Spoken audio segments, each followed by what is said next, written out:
तो ठीक है, हम इसको स्टार्ट कर लेते हैं।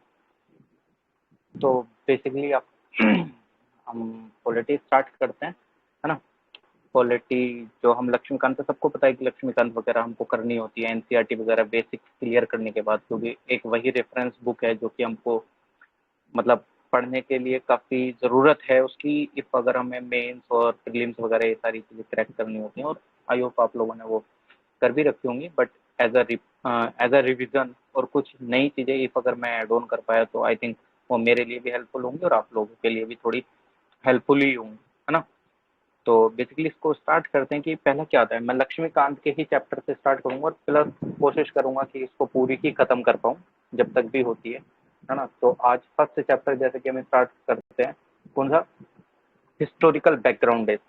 हिस्टोरिकल बैकग्राउंड चैप्टर जो हम लक्ष्मीकांत में देखते भी हैं कि हिस्टोरिकल बैकग्राउंड वाला जो देखने को मिलता है ना। तो इसको हम देखने की आज कोशिश करेंगे इसको पूरा। तो आज ठीक है, स्टार्ट करते हैं। अब बेसिकली ये बात आती है कि हमको पॉलिटी स्टार्ट करनी है, कहाँ से करनी है, क्या क्या चीज़ें पढ़नी जरूरी है, क्या क्या चीज़ें नहीं है ना।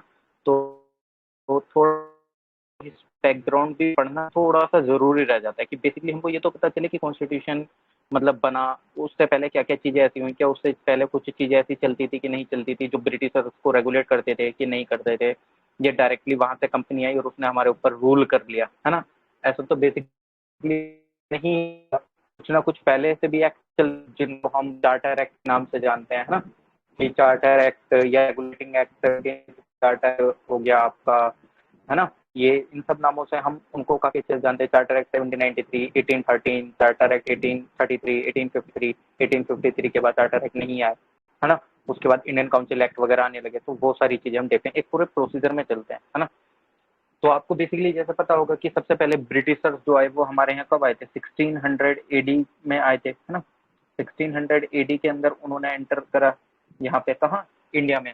तो इंडिया में जब वो आए तो उसके बाद मतलब किस तरीके से उन्होंने अपनी फैक्ट्रीज वगैरह सेटअप करना चालू करा, उनको किसने उनको फरमान वगैरह ये सारी चीजें उनको दी, कि उनको परमिशन किसने दी। मतलब ऐसा तो नहीं है कि भारत में रूलिंग नहीं कर रहे थे कोई, उस टाइम पे मुगल थे, मुगल रूलिंग कर रहे थे, तो उस टाइम पे मतलब कुछ ना कुछ चीजें तो रही होंगी। बेसिकली जब हम कोई कंपनी सेटअप करते हैं तो हमको परमिशन की जरूरत पड़ती है ना। सरकार से हमको लेना पड़ता है परमिशन कि बेसिकली कि आप एक काम करो कि आपको यहाँ यहाँ इंडियन डिपार्टमेंट से आपको परमिशन लेनी है और बेसिकली तब आप अपनी कंपनी सेटअप कर पाएंगे। तो सेम बेसिकली वही यहाँ पे एक सिनेरियो आ जाता है। तो हमने देखा कि ठीक है 1600 एडी में इफ अगर ब्रिटिशर्स आ जाते हैं तो उसके बाद कैसा होता है ना, क्या क्या चीज़ें होती हैं, क्या चीज़ें नहीं होती हैं।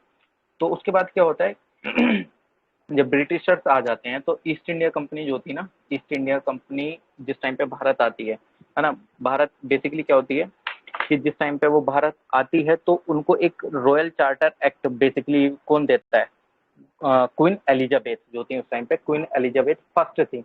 उन्होंने बेसिकली उनको ग्रांट कर दिया कि आप वहां पे जा सकते हैं, बेसिकली एक ट्रेडिंग का राइट दे दिया। जैसे मेरे को सरकार बोल दे कि आप अपनी कंपनी सेटअप कर सकते हो, तो वहां पे क्वीन एलिजाबेथ फर्स्ट ने उनको ग्रांट कर दिया, बेसिकली एक रॉयल चार्टर दिया, किसको, ईस्ट इंडिया कंपनी, जिसको हम ईस्ट इंडिया कंपनी के नाम से जानते हैं, है ना। वो किसने दिया, एलिजाबेथ क्वीन एलिजाबेथ ने दिया उनको, ठीक है। क्वीन एलिजाबेथ फर्स्ट ने कि आप एक काम करो, आप जाके कंपनी सेटअप कर सकते हैं, कोई ऐसा इशू मतलब बेसिकली नहीं है, ठीक है, कोई दिक्कत नहीं है, उन्होंने दे दिया। तो फिर उसके बाद क्या होता है, तो वो वाला सिनेरियो देखते हैं कि क्या देखने को मिलता है फिर उसके बाद। चलिए अब क्या होता है, मैं आपको एक पूरा टाइमलाइन, अगर मैं टाइमलाइन बताऊं तो टाइमलाइन पहले मैं ड्रॉ कर देता हूँ, फिर उसके अनुसार हम देख लेंगे। 31 दिसंबर मतलब एक तरीके से 1600 एडी में क्या होता है कि जो क्वीन एलिजाबेथ थी उन्होंने क्या करा, बेसिकली एक वो दिया रॉयल चार्टर, किसको, इनको दिया royal charter, east India company को, कि आप ट्रेडिंग वहां पे जाके कर सकते हैं बेसिकली, है ना। तो अब इसमें उसके बाद कैसा होता है, अब ठीक है उन्होंने वो चीजें दे दी, तो इसका मतलब उन्होंने ये भी बोल दिया कि आप भारत पे जाके रूल कर सकते हो। मतलब यार क्वीन एलिजाबेथ ने इफ अगर उनको ये सारी राइट दे दिए हैं तो वो पूरी तरीके से एक्सप्लॉइट करेंगे क्या, मतलब उनको कुछ नहीं देंगे। इफ अगर कोई बंदा यहाँ कमा रहा है, मतलब बेसिकली इंडियन गवर्नमेंट ने मेरे को कंपनी खोलने के लिए दे दिया है तो इंडियन गवर्नमेंट मेरे से टैक्स भी तो लेती है ना यार, उनको भी तो शेयर वगैरह देना पड़ता है, तो उस तरीके के वहाँ पे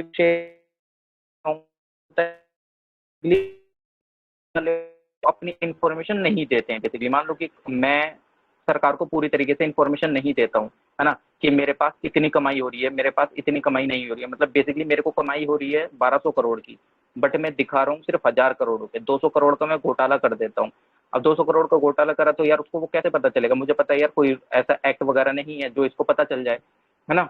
तो उस चीज को कंट्रोल करने के लिए बेसिकली अगर हम सिंपल लेमन टर्म्स में देखें तो बेसिकली रेगुलेट करने के लिए, ईस्ट इंडिया कंपनी को रेगुलेट करने के लिए, तो वो उस तरीके से उसने चार्टर एक्ट निकाले और उसके अंदर उसने नियम वगैरह सारी चीजें लेकर आई कि ऐसे ऐसे आपको करना है। वो हम सारे चार्टर एक्ट में देखेंगे कि कैसे कैसे उसने वो सारी चीजें करी, है ना, क्या चीजें होती है क्या चीज नहीं होती है।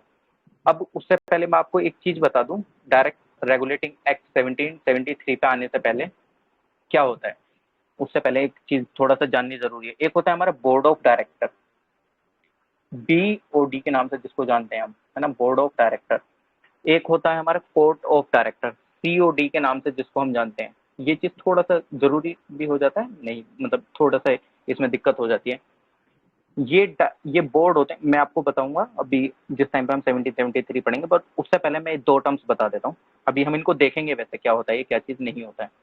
बोर्ड ऑफ डायरेक्टर का काम ये था कि वो सिर्फ और सिर्फ पॉलिटिकली क्या हो रहा है क्या चीज नहीं हो रही है इंडिया में उन चीजों को देखना। मतलब जिस तरीके से पार्लियामेंट्री कमेटी बैठती है हमारे, उसमें कितनी पार्लियामेंट्री कमेटी है आप टाइप कर सकते हैं, है ना, कि कितनी पार्लियामेंट्री कमेटी है। जैसे अलग अलग पार्लियामेंट्री कमेटी है, अलग अलग स्टैंडिंग कमेटी होती है ना, किस लो पे क्या क्या, मतलब इसमें क्या चीज प्रावधान सही है क्या चीज नहीं है। तो बोर्ड ऑफ डायरेक्टर को बोला कि आप सिर्फ पॉलिटिकल ही और सोशल ही के बारे में आप देखेंगे। वहीं पे कोर्ट ऑफ डायरेक्टर को बोला कि आप क्या क्या देख सकते हैं, आप ट्रेड रिलेटेड चीजों के बारे में देखेंगे। बेसिकली मतलब ट्रेड से रिलेटेड जितना भी कुछ हो रहा है इंडिया में, ईस्ट इंडिया कंपनी जितना भी कर रही है उस चीज से रिलेटेड, वो आप चीजें देखेंगे। वो कौन देखता था? Court of director. ये बेसिकली एक अगर बनना चाहे तो प्रीलिम्स का question state court of director political socially क्यों वो चीजों को। ठीक है, इतना आई थिंक समझ में आया होगा।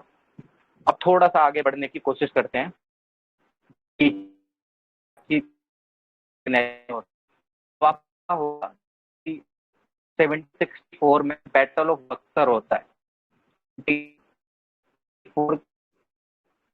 1764 के अंदर बैटल ऑफ बक्सर होता है ना। अब बैटल ऑफ बक्सर होता है तो उसमें क्या होता है, बैटल ऑफ बक्सर हो गया या ट्रीटी हो, एक ट्रीटी होती है ट्रीटी ऑफ अलाहाबाद वगैरह की, है ना। तो उनको क्या मिल गए थे? उनको दीवानी राइट मिल गए थे। दीवानी राइट बेसिकली कुछ नहीं है, दीवानी राइट एक तरीके से आपको टैक्स का राइट मिल गया, है ना। उनको मतलब काफी अच्छे से जिस टाइम पे बैटल ऑफ बक्सर हुआ तो ट्रीटी ऑफ अलाहाबाद हुई, ट्रीटी ऑफ अलाहाबाद वगैरह से उनको काफी अच्छे से दीवानी राइट वगैरह उनको मिल गए। जब उनको दीवानी राइट मिल गए तो यानी कि वो टैक्स वाली चीजों में एकदम से ही घुसते चले गए, मतलब कि टैक्स वो कलेक्ट करेंगे। अब जिसके पास टैक्स वाली पावर आ जाती है तो बेसिकली वो पैसा कलेक्ट करेगा। और जो पैसे से मजबूत है, जैसे कि हम देख पा रहे हैं, मैं डायरेक्टली नहीं बोल रहा, बट इफ अगर आप करंटली का सिनेरियो देखें, एलोन मस्क को क्या बोला जा रहा है कि अगर किसी इंसान के पास पैसा है तो वो कुछ भी कंट्रोल कर सकता है ना। वो मेरी ओपिनियन नहीं है इसमें, जो चीजें बोल रहे हैं लोग मैं वो चीज बता रहा हूँ। ये हम आम जिंदगी में भी देखते हैं, मतलब बेसिकली जिसके पास पैसे वाली चीजें हैं तो भाई वो काफी अच्छे से चीजों को कर पाएगा, जिसके पास नहीं है वो कैसे कर पाएगा। तो ट्रीटी ऑफ अलाहाबाद के बाद उनको दीवानी राइट मिल जाता है। दीवानी राइट बेसिकली कुछ नहीं है, उनको टैक्स वगैरह से रिलेटेड सारी चीजें प्रोविजन मिल गए। अब ये चीज आपने उसमें काफी अच्छे से पढ़ी होंगी मॉडर्न हिस्ट्री में। अब उसमें इतना ज्यादा घुसने की हमको जरूरत नहीं है क्योंकि हम पॉलिटी पढ़ रहे हैं, तो पॉलिटी के पर्सपेक्टिव से हमको बेसिक बेसिक जानना जरूरी है ना। इतना घुसना जरूरी नहीं है कि क्या हुआ था उस टाइम पे, कैसे हुई थी ट्रीटी ऑफ अलाहाबाद, उसमें क्या क्या चीजें हुई थी। बेसिकली सिंपल इतना हमें अभी इस टाइम पे जानना है कि दीवानी राइट मिल गया था, है ना, दीवानी राइट मिल गया। अब उसके बाद क्या होता है 17, आपको पता होगा बैटल ऑफ प्लासी भी हुई थी। बैटल ऑफ प्लासी ही वो माना जाता है कि जिसकी वजह से उनकी नींव काफी मजबूत हुई ब्रिटिशर्स की। 1764 बैटल ऑफ बक्सर होने से पहले वो हुई थी ना 1757 में, कौन सी? Battle of Plassey.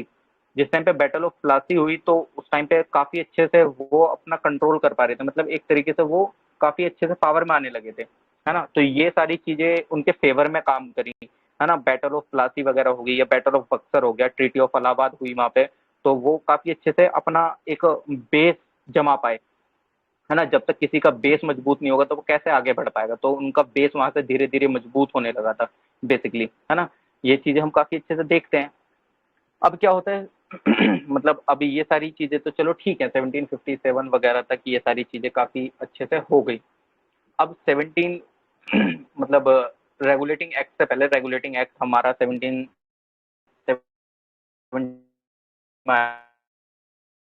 Sir voice break हो रही है बेसिकली आपकी। वही मैंने आपको बताया ना, जो ब्रिटेन में सर इसकी रिकॉर्डिंग आपको मिलेगी, वॉइस पर अगर ब्रेक। ज्यादा ब्रेक हो रही है तो आप उसको एक बार, अगर नहीं ब्रेक हो रही है, अच्छा एक सेकंड रुकिएगा, एक सेकंड, अगर ज्यादा ही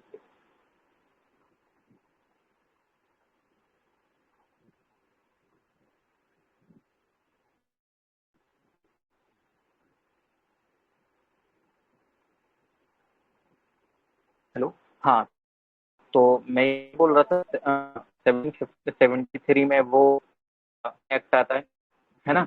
रेगुलेट बेसिकली क्या आता है, ब्रिटिशर्स को कंट्रोल करने के लिए, ब्रिटिशर्स इन द सेंस कि ईस्ट इंडिया कंपनी को, मतलब जो कंपनी यहाँ पे ट्रेड कर रही, ईस्ट कंपनी को कंट्रोल करने के लिए, जो वहां पे क्वीन एलिजाबेथ वगैरह ये सारे थे, है ना, जो है ना, मतलब जो राजा महाराजा थे बेसिकली, उन सबको रेगुलेट करने के लिए कि ये वहां पे क्या चीजें कर रहे हैं, क्योंकि उनको उस प्रकार का शेयर नहीं मिल रहा था। मतलब ये कमा रहे हैं यहाँ पे 100 रुपए, और वहां पे ब्रिटेन में जाके बता रहे हैं कि हमने सिर्फ 50 रुपए कमाए हैं। अब उन्होंने देखा कि ये सारी चीज हो रही है, ठीक है कोई दिक्कत नहीं है, तो उन्होंने एक्ट हम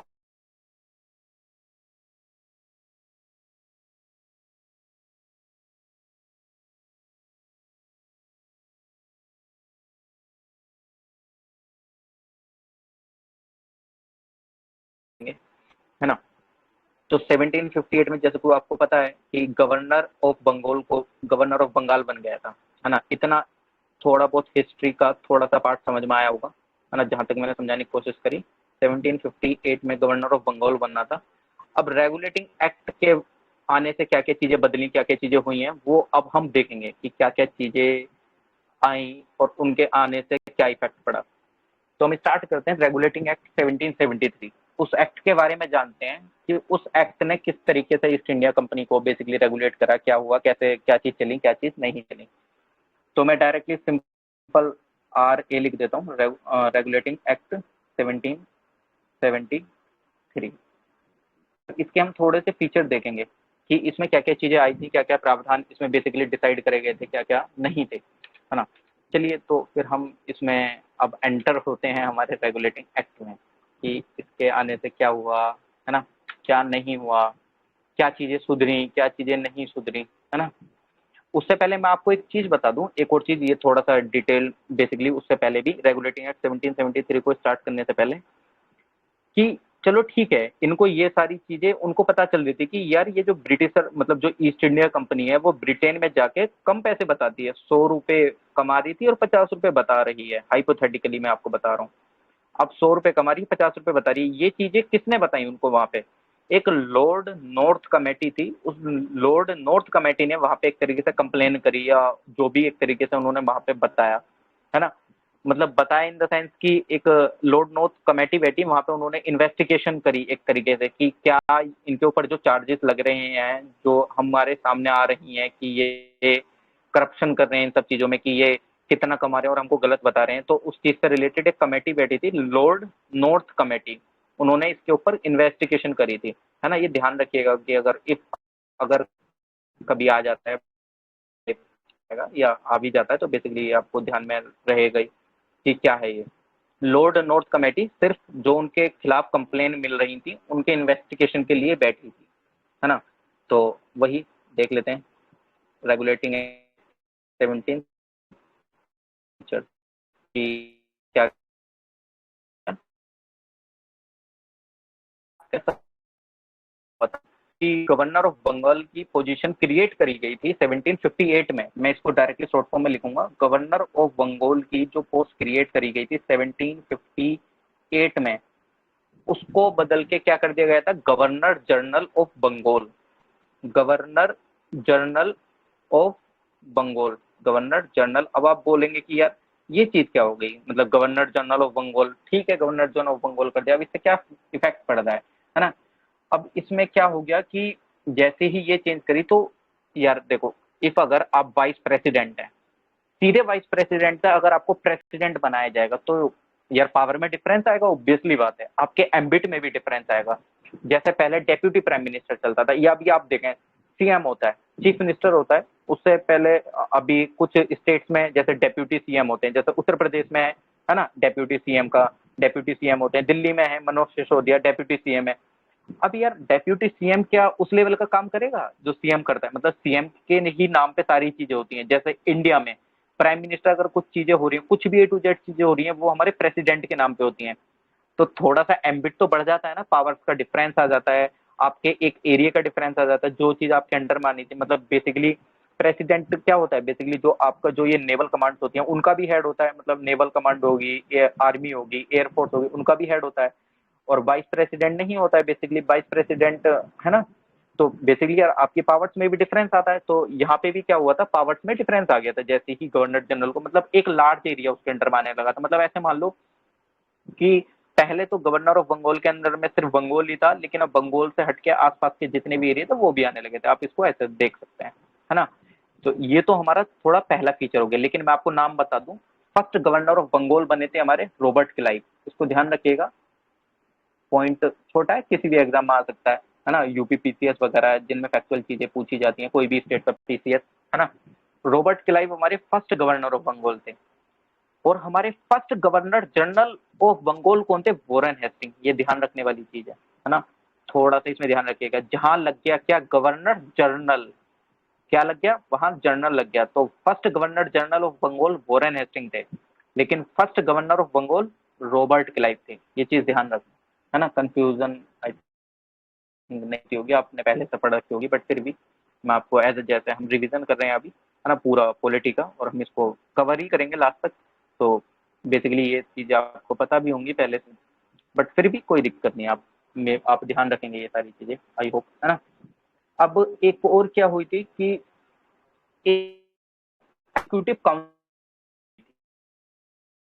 ऑफ बंगाल की गवर्नर बंगाल में कन्वर्ट हुई, तो आप देखें यार उसकी पावर में चेंजेस आए हैं, तो उसको थोड़ा सा लोगों के द्वारा असिस्ट भी करा जाना चाहिए। अब अकेला बंदा इतने सारे के ऊपर तो नहीं कर सकता, मतलब रिलाय, मतलब बेसिकली एक अकेला बंदा तो नहीं कर सकता, उसके जस्ट लाइक जैसे प्राइम मिनिस्टर होता है उसके भी सेक्रेटरीज होते हैं, उसका हो गया, है ना, तमाम चीज आपको देखने को मिल जाएंगे, है ना, तो वो उसको असिस्ट करते हैं। तो सेम उसी प्रकार में एक एग्जीक्यूटिव काउंसिल बनाई गई, एग्जीक्यूटिव काउंसिल बनी जिस टाइम पे गवर्नर ऑफ बंगाल से पोस्ट कन्वर्ट हुई गवर्नर जनरल ऑफ बंगाल में, एग्जीक्यूटिव काउंसिल बनती है। उस एग्जीक्यूटिव काउंसिल के अंदर 4 मेंबर होते हैं जो कि उसको असिस्ट करते हैं। असिस्ट क्यों करेंगे यार, एक अकेला बंदा ज्यादा लार्ज एरिया पे कैसे कर पाएगा रूल, क्या उसको हर एक चीज की इन्फॉर्मेशन होगी, एंड टू एंड इन्फॉर्मेशन कहाँ से मिलेगी, जो उसके मतलब जो उसको प्रोवाइड कराएंगे तभी तो उसको इन्फॉर्मेशन पहुंचेगी। मोदी जी को पूरे देश की खबर कैसे होती है, अब वो हर जगह तो नहीं होते मौजूद, है ना, तो उनके जो सेक्रेटरीज वगैरह होते हैं वो सारी चीजें उनको प्रोवाइड करते हैं, वो बताते हैं, है ना। तो वहां पे भी एक एग्जीक्यूटिव काउंसिल बनी थी जिसके अंदर 4 मेंबर्स थे जो कि उसको असिस्ट करते थे, है ना। तो ये हमारा फर्स्ट फीचर हो गया रेगुलेटिंग एक्ट का, है ना, रेगुलेटिंग एक्ट 1773 का फर्स्ट फीचर। सेकंड फीचर की अगर हम बात करते हैं, सेकंड फीचर ये बोला गया कि एक तरीके से बोला क्या गया, मैं आपको बेसिकली उससे पहले मैं एक चीज बता दूं, एक सुप्रीम कोर्ट की स्थापना हुई, सुप्रीम कोर्ट कलकत्ता में। ये सुप्रीम कोर्ट जो हमारा आज का सुप्रीम कोर्ट है दिल्ली में, उसकी तरह नहीं था, मैं आपको बताता हूँ उसमें, है ना। सुप्रीम कोर्ट जो आज का दिल्ली का सुप्रीम कोर्ट है वो सेम उसी का तरह नहीं था, बट पूछ लेते हैं, सुप्रीम कोर्ट की स्थापना हुई कहाँ पे, कलकत्ता में 1774 में, कलकत्ता में। अब क्या इसके पास सारी पावर थी, जैसे अभी होता है कि फंडामेंटल राइट पे ये सारी चीजें हो गई तो ये हम डायरेक्टली सुप्रीम कोर्ट का अप्रोच कर सकते हैं आर्टिकल 32 में, या हाई कोर्ट का अप्रोच कर सकते हैं आर्टिकल 226 में। हाई कोर्ट का एम्बिट ज्यादा बड़ा होता है as compare to supreme court, if अगर बात आ जाती है रिट ज्यूरिसडिक्शन वगैरह की। तो क्या उस टाइम पे भी ऐसा था, नहीं, इसको ध्यान रखना। सुप्रीम कोर्ट के पास सिर्फ और सिर्फ ओरिजिनल एंड अपीलेट जुरिस्डिक्शन की पावर थी उस टाइम पे, जो कि बना था 1774 में कोलकाता में। ओरिजिनल एंड अपीलेट जुरिस्डिक्शन की पावर थी। अब ये अपीलेट और ओरिजिनल जुरिस्डिक्शन क्या होता है, इसको हम आने वाले उसमें भी पढ़ेंगे। बेसिकली मैं आपको बता दूं कि अपील कर सकते थे किसी चीज के खिलाफ, बेसिकली इफ अगर उनको सही नहीं लग रही है कि मतलब अपीलेट से ही आप समझ सकते हैं, है ना। ओरिजिनल यानी कि किसी दो के बीच में कुछ झगड़ा वगैरह हो जाता है, सुलझाना वगैरह, सुलझाना मतलब एक मतभेद हो जाता है या कुछ भी एक तरीके से ट्रेड रिलेटेड, एक हम ओरिजिनल जुरिस्डिक्शन आर्टिकल पढ़ेंगे, है ना। टाइम डीपली में हम पढ़, बट सिंपल रख लेना, इतना भी इंपॉर्टेंट नहीं है, बट फिर भी आ जाए, है ना, क्योंकि फ्री में शायद आई थिंक आया हुआ है ये। जो उनको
भी आजकल आपको देखने को मिलेगा। इसको कनेक्ट करना, क्या ये चीज आपको आईएएस में देखने को नहीं मिलती है? क्या ये चीज जो आपका बेनामी एक्ट है उसमें देखने को नहीं मिलती है ना। बेसिकली कि आपके पास इतना पैसा कहाँ से है, वो सारी चीजें पूछ लेते हैं एक तरीके से। मतलब बेसिकली आपको प्रोहिबिट करते हैं कि आपको गिफ्ट नहीं लेने हैं बेसिकली किसी चीज से। बनना क्या होगा यार, इफ अगर आईएएस भी इस तरीके गिफ्ट लेने लगे या कुछ भी इस तरीके से करने लगे, तो फिर तो वो वाली बात आ जाएगी ना कि हमको न्याय मिल पाएगा कि नहीं मिल पाएगा। तो ये चीज तो ठीक है, अच्छी बात है ना। तो ईस्ट इंडिया कंपनी ने भी उस तरीके से बोला कि जो उसके यहाँ पे जितने भी सर्वेंट काम कर रहे हैं वो किसी भी चीज में इन्वॉल्व नहीं हो सकते हैं प्राइवेट ट्रेड में। यानी कि जैसे कि अगर आप आईएएस बने हुए हैं तो आप ये नहीं बोल सकते कि मैंने कंपनी खोल रहा हूँ मैं अपनी, है ना, मेरा यहाँ पे मैं दूसरा भी ट्रेड कर रहा हूँ, नहीं, फिर तो ये गलत चीज हो जाएगी, है ना। तो ये वाली चीज एक निकल के आई थी, है ना। तो आई थिंक आपको ये वाली चीज जो थी वो आपको समझ आया होगा कि क्या चीज बेसिकली इसमें हुआ था, नहीं। तो ये थोड़े मेन फीचर थे जो कि अभी हमने बेसिकली हम लक्ष्मीकांत के अकॉर्डिंग चल रहे हैं, है ना। और लक्ष्मीकांत ही हम कंप्लीट करेंगे बेसिकली, जब तक भी कंप्लीट होगी करेंगे इसको, जब तक भी कर, है ना। तो इंडिया में तरह की वॉइस ब्रेक हो रही है बहुत। आवाज बिल्कुल भी नहीं आ रही है। Hello hello.